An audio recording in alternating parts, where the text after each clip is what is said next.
Halo, selamat sore semua. Patrisius Jiwandono di sini. Kali ini dengan topik bagaimana kita menindaklanjuti sebuah ide untuk meneliti dengan menggunakan artificial intelligence. Seperti kita tahu, artificial intelligence sudah banyak sekali tersedia di internet secara gratis. Ya, ada juga yang bayar, tapi sebagian besar gratis. Dan saya akan menunjukkan kepada Anda semua bagaimana kita memulai sebuah ide untuk penelitian. Kita akan menindaklanjuti mulai dari munculnya ide itu sampai pada pemilihan literatur atau studi pustaka yang tepat. Semuanya akan kita lakukan dengan bantuan artificial intelligence. Ada 3 situs yang akan saya tunjukkan. Saya akan menunjukkan mulai dari ide itu muncul di pikiran kita sampai kemudian berangsur-angsur kita bisa memilih atau menentukan studi pustaka atau artikel di jurnal ilmiah yang sesuai dengan topik kita itu. Nah, jadi sekarang bayangkan sebuah situasi di mana Anda harus memulai sebuah penelitian tapi nggak tahu mau nulis apa ya. Jadi masih kabur, bayangan tentang topiknya itu masih kabur. Ya. Nah, kita bisa mendayagunakan situs-situs kecerdasan buatan ini untuk membantu menajamkan fokus kita pada topik itu.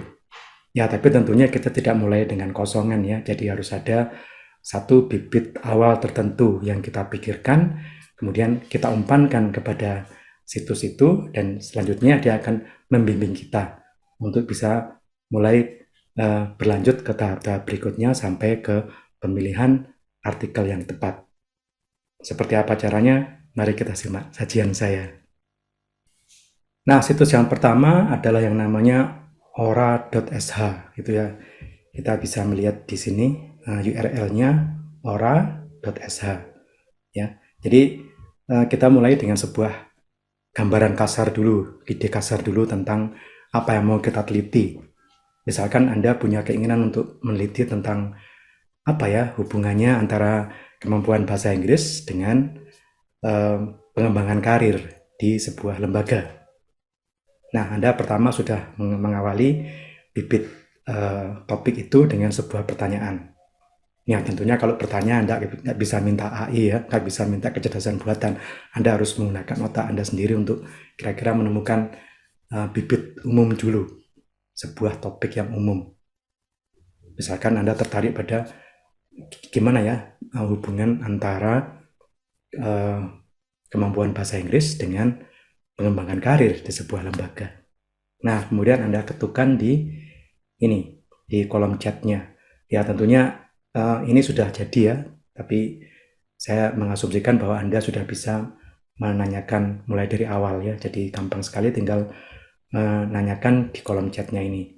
Ya, kebetulan dalam bahasa Inggris karena saya mengajari bahasa Inggris, tapi saya kira bahasa Inggris saya cukup mudah dipahami, jadi jangan khawatir ya. Oke, yang pertama adalah pertanyaan seperti ini. I want to do research on English language proficiency and career development. Tell me what to do. Nah, kemudian langsung jawabannya seperti ini. Ya, jadi ini adalah langkah-langkah yang diperlukan kalau kita ingin mengawali atau meneliti topik ini. Define your research question, conduct a literature review, choose your research methodology, dan sebagainya. Ya, mungkin Anda sudah hafal ya kalau seperti ini. Mungkin ini kan sudah diajarkan oleh dosen Anda di kelas metodologi penelitian, jadi mungkin Anda sudah hafal seperti ini ya. Nah, kemudian bisa kita tanyakan lebih khusus lagi. Misalnya, okay, suggest a suitable research design for that topic. Katakan kepada saya research design atau metode penelitian yang apa, yang seperti apa yang cocok untuk topik saya ini. Ya, jadi Anda tanyakan itu kepada situs ini, situs Ora ini ya. Kemudian jawabannya seperti ini. Ada 2 research design yang bisa dipakai, yaitu kuantitatif seperti ini. Jadi dia akan mulai dengan research question-nya ya, kemudian metodologinya adalah metodologi survei, kemudian sampelnya sampel dari para profesional dan sebagainya dan sebagainya. Ini adalah yang termasuk desain kuantitatif ya. Nah, kalau desain kualitatif maka seperti inilah nomor 2 ini. mulai dengan research question, methodology, dan sebagainya. Jadi terjawab pertanyaan Anda. Ya, kalau sudah sampai di sini, oke lah, Anda sekarang sudah punya bayangan, oh kira-kira saya akan meneliti dengan desain kuantitatif, pakai survei misalnya. Oke, kemudian langkah berikutnya apa? Yaitu kita meminta buku-buku atau literatur atau artikel-artikel ilmiah yang relevan dengan topik Anda tadi. Jadi kita masukkan ke kolom chatnya, suggest relevant articles or books for that topic. Ya, kemudian dia akan mendaftar atau menuliskan beberapa artikel dan beberapa buku. Tapi hati-hati. Nah, di sini kelemahannya kecerdasan buatan yang saat ini yang berkembang sampai saat ini ya, pada pertengahan 2023 itu banyak orang yang mengatakan bahwa kalau sudah sampai pada menyarankan buku-buku atau artikel-artikel itu ChatGPT maupun situs-situs lainnya yang kecerdasan buatan itu cenderung ngawur ya. Jadi di sini dia sebenarnya fiksi. Ini dia sebenarnya cuma mengumpulkan dari beberapa sumber, kemudian ketika digabungkan, ketika kita cari di internet nggak ada bukunya karena memang nggak pernah ada yang seperti ini. Jadi situs itu kayaknya main comot aja sana sini, kemudian disajikan seolah-olah itu adalah buku beneran atau artikel ilmiah beneran. Tapi ternyata setelah kita cari di internet, loh kok nggak ada? Ya karena memang itu cuma karangannya si AI itu doang ya. Jadi bukan buku atau artikel ilmiah yang memang benar-benar ada.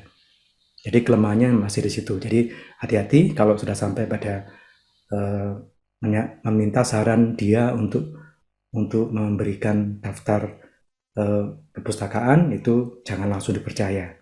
Banyak bohongnya ya, masih banyak bohongnya di situ. Oke.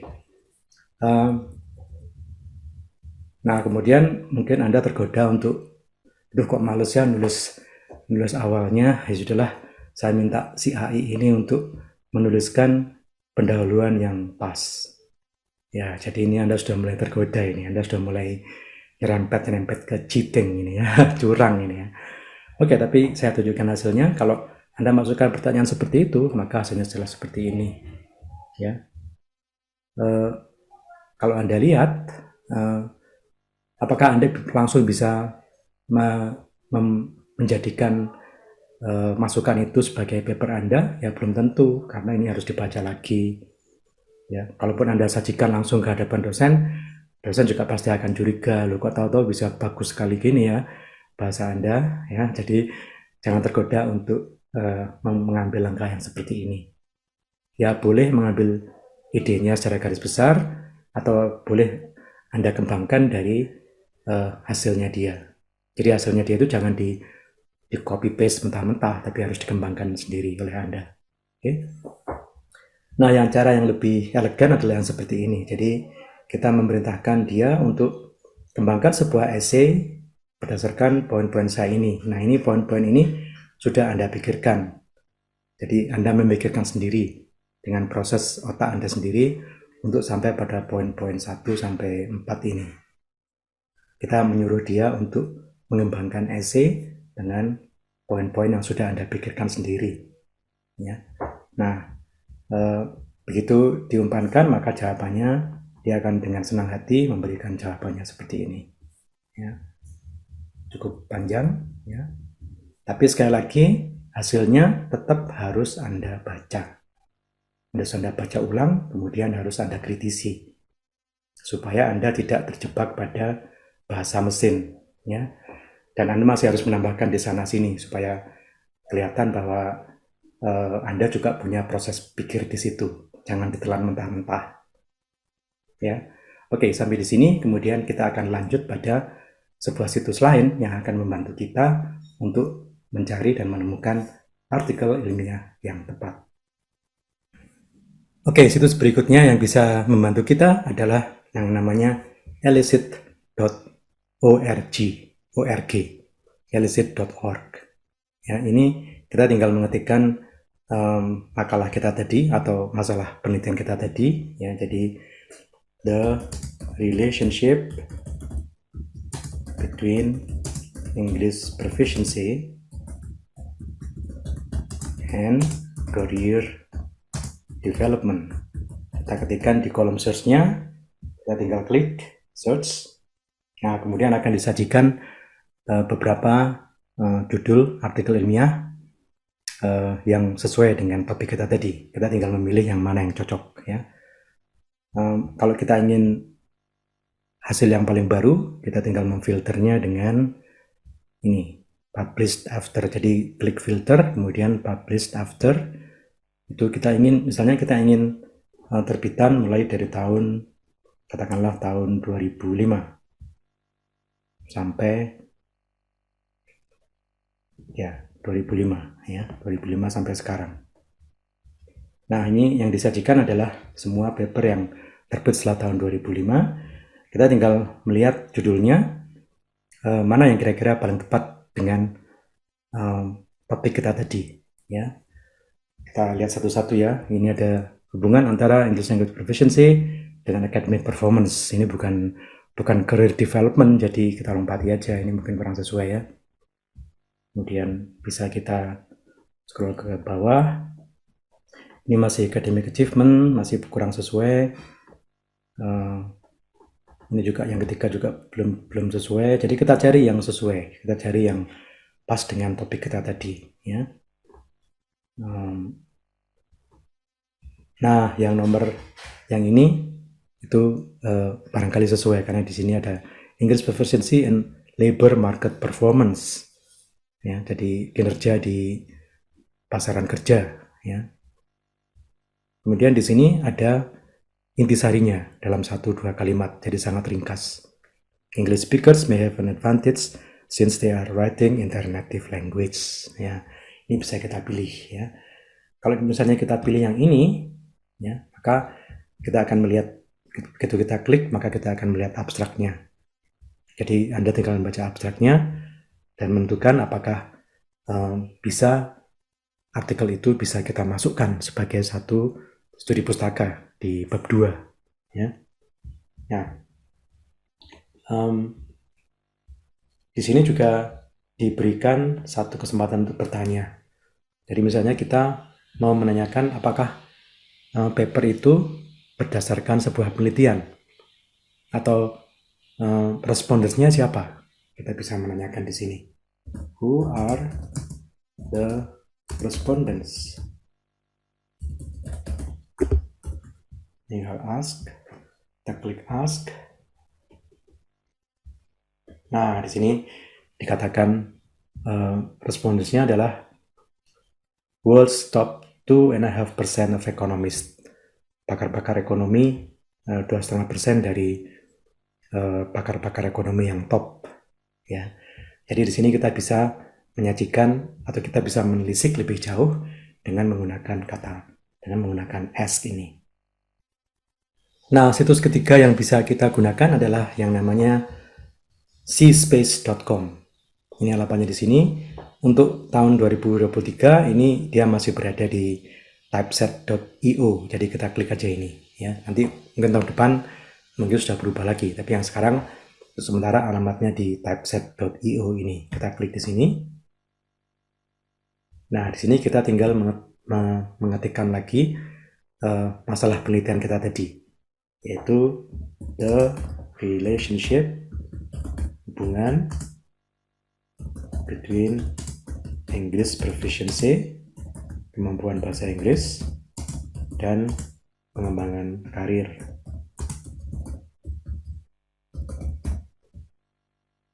Kita klik kaca pembesar ini, search ya. Nah, akan diberikan juga beberapa atau bahkan banyak artikel-artikel ilmiah yang sesuai dengan topik kita tadi. Kita tinggal memilih mana yang paling pas dengan kebutuhan kita, mana yang paling pas dengan topik kita tadi. Ya. Sekali lagi di sini juga bisa ditentukan, difilter sesuai dengan tahunnya. Misalnya kita ingin tahunnya mulai dari 2000, tentunya kita ingin yang paling baru ya. Jadi misalnya dari 2017 ya, sampai 2023. Jadi ini benar-benar yang paling baru. Jangan lupa untuk mengklik apply. Nah, dia akan memfilter hasilnya menjadi artikel-artikel yang diterbitkan mulai dari tahun 2017 sampai tahun 2023. Jadi yang benar-benar yang paling baru. Ya, kalau sudah pakai ini, jangan lagi Anda mengutip satu artikel yang terbit tahun 1990. Ya, itu sudah kuno sekali ya. Jadi kalau Anda sudah pakai ini, tidak ada alasan Anda mengutip sebuah artikel di zaman yang dulu, ya, di zaman dinosaurus masih sekolah, itu jangan ya. Kita harus bisa menggunakan yang lebih baru ya. Nah, di sini kita harus teliti, mencermati mana yang kira-kira sesuai. Di sini yang pertama kita lihat humor appreciation. Wah, ini jelas nggak masuk ini ya. Jelas nggak masuk. Kita inginnya career development kok malah humor appreciation. Kemudian di sini ada academic achievement, ini juga belum masuk. Kita inginnya yang career development ya. Ini masih academic achievement. Nah, ini mungkin sudah mulai ada employment-nya, jadi mungkin ini sudah sesuai. Anda tinggal mengklik saja untuk bisa tahu lebih detail tentang artikel ini ya. Kemudian kita teruskan lagi, masih academic performance, masih belum ketemu. Ya, kalau memang belum ketemu, Anda bisa minta di sini